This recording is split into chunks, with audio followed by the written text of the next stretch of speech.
Did you know there was a man who walked free from death row because Jesus took his place? His name was Barabbas, a rebel, a murderer, sitting in a dark prison cell, waiting to die on a cross. Then came the noise, shouting, crowds gathering outside. Pilate stood before the people with an offer. Who should I release for Passover? Barabbas the criminal or Jesus of Nazareth?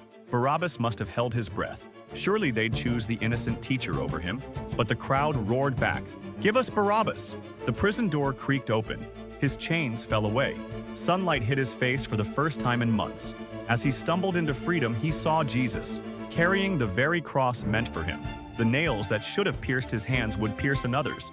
The death that was his to die became someone else's. One guilty man walked free. One innocent man walked to Calvary. This is the heart of the gospel, the sinless taking the place of the sinner. What Jesus did for Barabbas, he did for us all.